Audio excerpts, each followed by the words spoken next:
I want to ask you a simple question about money.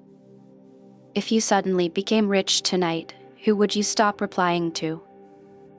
Your boss, your ex, that friend who always wants a favor? It sounds like a sweet fantasy when you are tired and broke. But let me flip it and make it a little darker. What if you woke up with more money than you could ever spend? And when you picked up your phone, you realized no one texted you for free. No one checked in just to ask how you were doing. No one wanted you without an invoice, a contract, or a proposal. That is the life of Ethan, our main character tonight. And you may think his story is far away from your life. But stay with me, because the shape of his mistakes is painfully familiar. His story is just your small daily choices blown up with billionaire money. So if you have ever thought that money would save you from people, you really need to hear what happened to him. The night everything hits him, Ethan is in a glass box in the sky. He calls it a penthouse, but it feels more like a very expensive aquarium. The city is glowing under him, like a giant circuit board.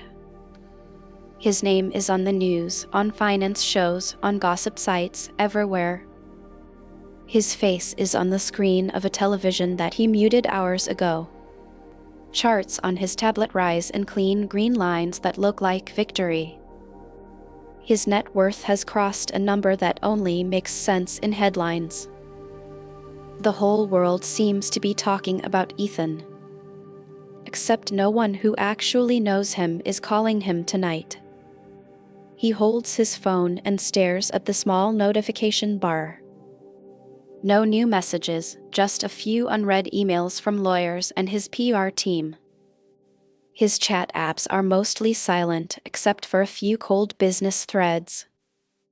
He scrolls, and the silence gets louder in his chest. Downstairs in the same building there is a charity gala with his name on the wall. People are smiling over free champagne paid for by his money. But up here, it is just Ethan, the city lights, and that empty screen. This is the night he realizes he has everything he ever wanted. And also nothing he can call home. He tries to laugh it off and tells himself he is just tired. He thinks that one more deal will fix this strange hollow feeling. He whispers that he does not need anyone anyway. I am fine. I am just busy. He says that out loud to the room so it sounds more real. The room does not answer because rooms never do.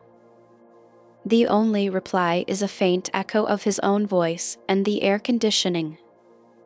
Tonight his success feels less like freedom and more like a locked door. To understand how he built this beautiful cage, we have to go back. We have to meet Ethan before the suits, before the cameras, before the glass box. Years earlier, Ethan is in a very different room. It is a cramped flat with thin walls and bad heating. The fridge is half empty, the sink is full of cheap coffee cups. There is noise everywhere, but it is warm noise. Friends talking, someone laughing, a game on a laptop, music leaking from a neighbor. Ethan is a smart kid from a town where money was always a problem. Growing up, he was the one with the wrong shoes and the wrong backpack. He remembers school trips where he had to say he felt sick because his family could not pay. He remembers adults talking in low voices about bills and rent and late fees. He promised himself that one day he would never have to ask for help again. In his mind, money is not just comfort, it is armor. Money means never having to feel that mix of shame and need ever again. In the flat, he is surrounded by people who actually like him. Leo is his best friend and co-founder, loud and loyal and stubborn. Mia drops by a lot, sharp eyes, gentle voice, endless patience for their chaos. They are building a small app on old laptops that overheat. It is a simple tool to track small freelance jobs and side incomes. Nothing glamorous yet, but to them it feels like the future. One day this little app is going to pay for real pizza. One day this little app is going to buy my mother a house. They joke about becoming rich, but what really matters is the feeling in that room. They argue, they tease, they help each other, they share cheap food. Ethan is still poor, but he is not alone. That part is important, because he will spend years trying not to feel poor. And in that rush, he will not notice he is throwing away the not alone part. The first little trade happens on an ordinary night. The app has just hit a tiny milestone, a few hundred active users. The others want to celebrate with greasy food and bad beer. Ethan almost goes, phone in hand, jacket on.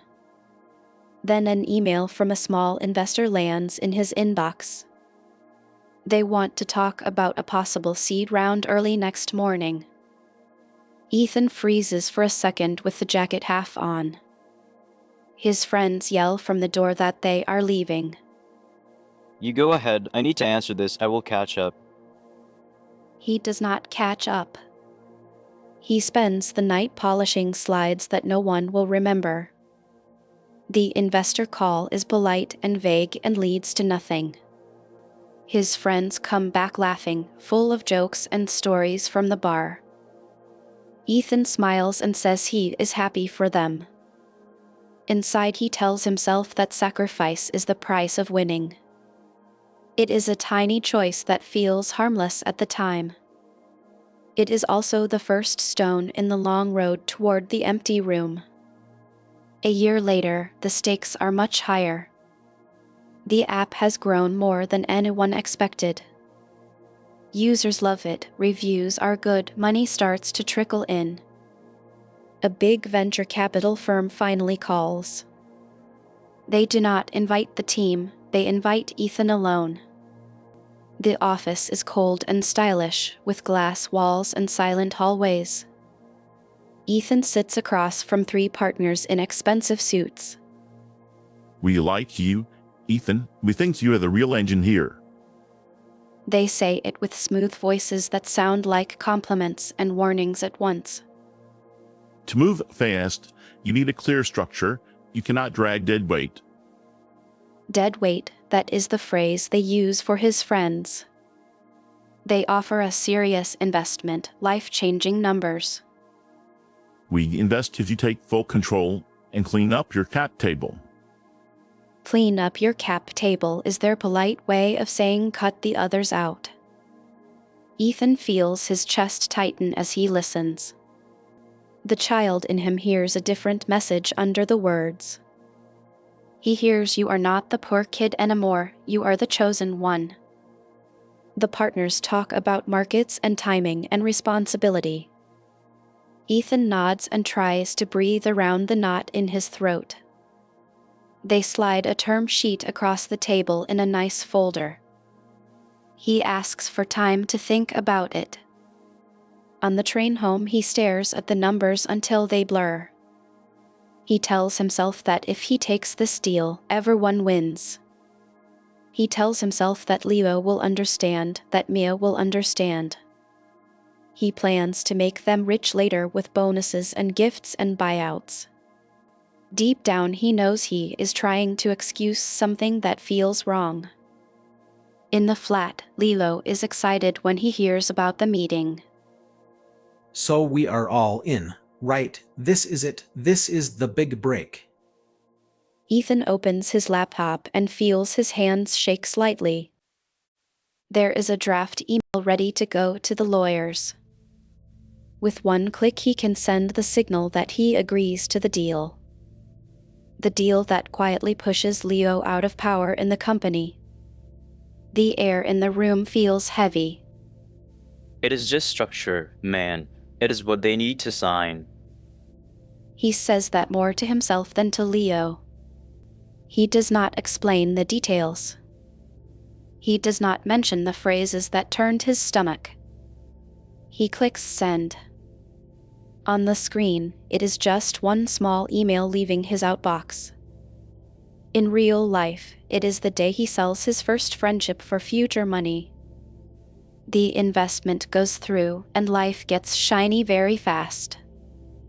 The office moves to a better building with better coffee. There are new staff, new laptops, new suits. Reporters want interviews, blogs call Ethan a young genius. Leo gets a title that looks important but carries less weight. Decision meetings become smaller and colder, with more lawyers. Ethan starts telling himself that leadership is lonely by nature. That it is normal to feel a little guilty when you are at the top. Whenever discomfort shows up, he throws money at it like medicine. His mother calls one night and asks him to come home for her birthday. I do not want anything big, I just want you at the table. Ethan looks at his calendar filled with flights and meetings. He hears the old fear whisper that if he slows down, he falls behind. He sends an assistant with an expensive gift and a generous check. Later, his mother thanks him on a short video call. The present is nice, but it would be nicer to see you. He laughs it off and says next time for sure. Next time takes a very long time to show up. With Leo, the trade is even more brutal. The company hits a huge milestone and the board wants a single clear leader. There are arguments behind closed doors, voices raised, doors slammed. We started this together. You cannot just push me to the side. You are not being pushed aside, we are just doing what is best for the business. Ethan offers Leo a very large payout to step down quietly. The number is so big it feels unreal on the page. Leo stares at it for a long time. You know this money does not fix what you are doing, right? Ethan cannot look him in the eye, so he studies the contract. Fine, I will take it, but do not pretend we are still the same after this. Leo signs, Ethan signs, the lawyers smile and leave with their folders. No one writes down the part where friendship dies in that room. This becomes Ethan's pattern over the next years. Every time there is tension, he reaches for his wallet instead of his heart. If an employee is hurt, he offers a bonus, not a real apology. If his family is upset, he sends gifts instead of time. If someone calls him out, he offers them a payout or a role to keep them quiet. The world sees a confident leader who always has a solution. What they do not see is that his only tool is money. And when the only tool you know is money, every relationship starts to look like a transaction. On the outside, Ethan's life looks perfect. There are private jets, luxury hotels, invitations to every important event. His social media shows him on stages, at dinners, shaking hands. People clap when he enters a room, and they laugh at his jokes. Many of them do not find him funny, but they find his budget very attractive. The more successful he gets, the more surrounded he is by people. The more surrounded he is, the more alone he secretly feels. Then comes the leak. It starts with a small online post that no one expects to explode. Someone releases internal emails, meeting notes, and contract details. They show exactly how Ethan pushed out his early partners. They show how the company hid some nasty side effects of their product. None of it is completely shocking to insiders, but seeing it written down is brutal. The story spreads fast through news sites and comment sections. Some people are outraged, some are delighted, some are just bored and hungry for drama. Ethan becomes a symbol of everything people hate about rich tech founders. At first, he thinks he can manage it like he has managed everything else. His lawyers draft statements, his PR team prepares soft interviews. We will shake the narrative. We just need you to stay calm. He throws money at crisis firms, at consultants, at damage control experts. What he cannot buy back is trust. People who built careers from being close to him start to quietly step away. Old photos disappear from their profiles. Captions under group pictures change from best friend forever to throwback to a crazy time. Group chats where he used to joke with colleagues become strangely quiet. In some chats, he sees that he has been removed without warning. The rooms he paid to fill now close their doors on him. One night he tries to call Leo after years of silence. The phone rings a few times and then connects. I saw the news. The voice on the other end is tired, not triumphant. I know you probably hate me, but I want to talk. I do not hate you, Ethan. I am just done playing your game. Ethan feels a sharp stab behind his ribs. This is not karma, by the way. This is just you finally hearing the echo in the room you built. Then Leo hangs up, and this time Ethan does not call back. That brings us to the night in the glass box, the empty room. Downstairs, the charity gala is already loud and glossy. They are raising money for causes his company once harmed indirectly. Irony is alive and well, drinking expensive wine under crystal chandeliers. Ethan has a speech written by his team about learning and growth and responsibility. He reads it in the mirror and can barely get through it. We all make mistakes. What matters is how we move forward. The line sounds flat, like it belongs to a stranger. He looks at his own reflection and struggles to recognize himself. His phone buzzes with messages from his team. We need you downstairs. Cameras are ready. Donors are asking where you are. He types that he will be there soon, then puts the phone face down. For the first time in years, he has no idea what to do next. He has always known how to close a deal, not how to open his heart. That is when Mia arrives. She has not seen him in person for a long time. She works now with people who ended up in financial trouble partly because of his product. She was invited to the gala as a respected voice on economic harm. She asked to see him before the event, and he agreed without thinking. Nice aquarium. Her eyes move slowly across the room, taking in the glass and metal. Very shiny, very empty. Ethan tries to make a joke, but it dies in his throat. You look good, Mia. Busy, important. Busy, sure, important, not really. But I sleep at night, which I hear is rare at your level. He invites her to sit and launches into his usual move. He offers a very large donation to her organization. He explains how the press would love to see him support real people. He talks about partnerships and positive change and moving forward together. You realize you are doing it again, right? He stops mid-sentence and blinks. You keep trying to buy the right to skip the hard part. She lets the silence hang until it stings. You never bought friends. You prepaid for abandonment. You paid people not to leave after you had already walked out on them emotionally. Ethan flinches as if she slapped him. It was always you leaving first. The money just made it look polite. No one in his world has spoken to him like this in years. He starts his standard defense out of habit. It was complicated, Mia. There were legal issues, timing, pressure from investors. There is always pressure, Ethan. There is always a reason to be the coward. The word coward hits him harder than all the angry articles.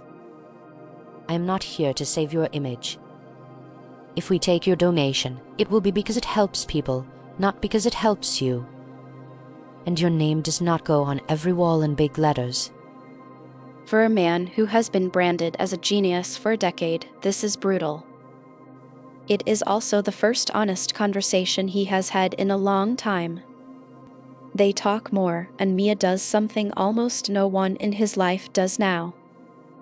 She refuses to be impressed by his money or his misery. You are not a monster, Ethan. You are just a scared kid with too much power. You are very good at turning every feeling into a transaction. But you are terrible at being a person.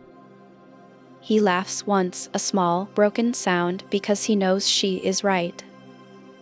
When she leaves to go downstairs, he stays standing in the middle of his perfect living room.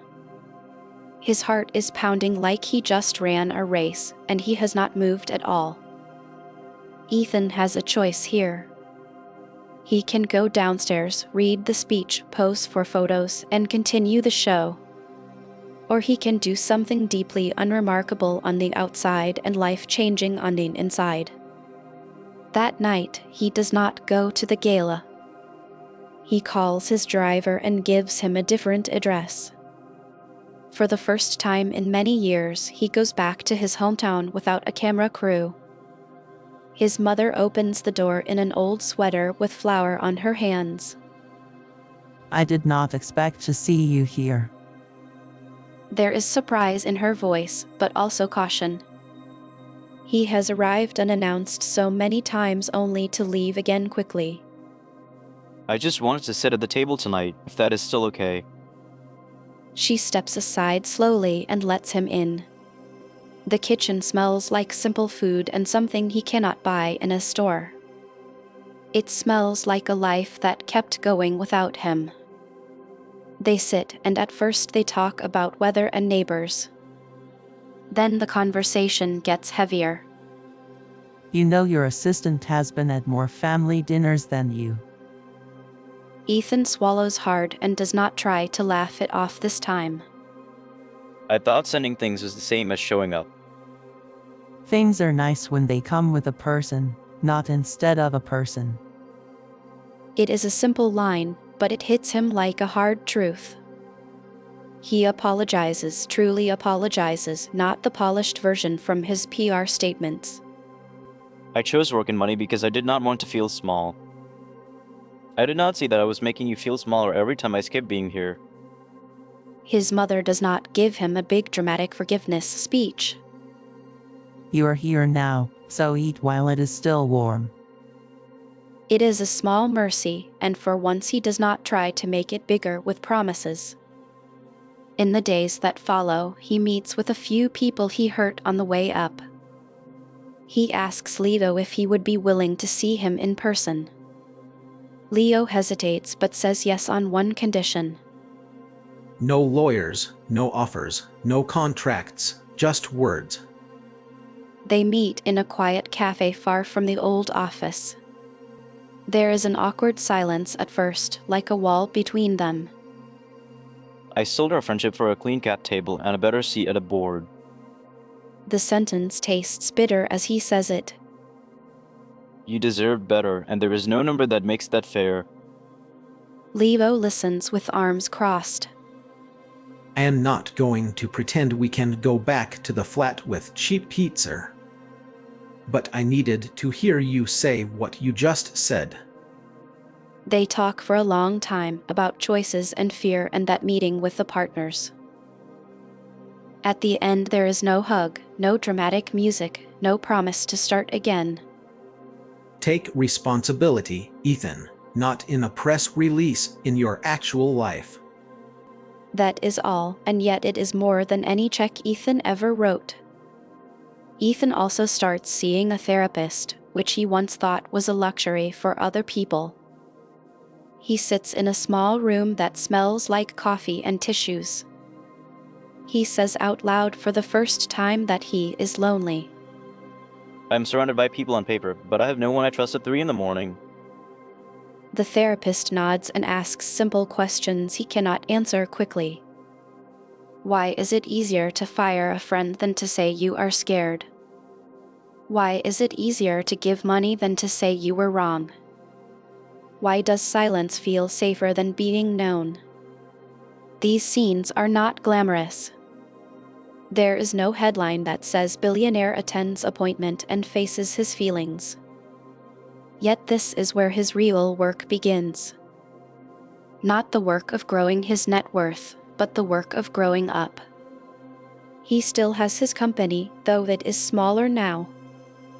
He still has money, though some of it goes into funds that actually help the people they once ignored. Changes are made in how they treat users, staff, and partners. It is not perfect, and he knows it. For the first time, he stops trying to buy the right to skip imperfection. So what is the point of all this for you, sitting here listening? You probably are not a billionaire in a glass box. You probably do not have a board or a crisis team. But you do have the same basic trap sitting quietly in your daily life. Every time you choose comfort over a hard talk, you lay one more brick.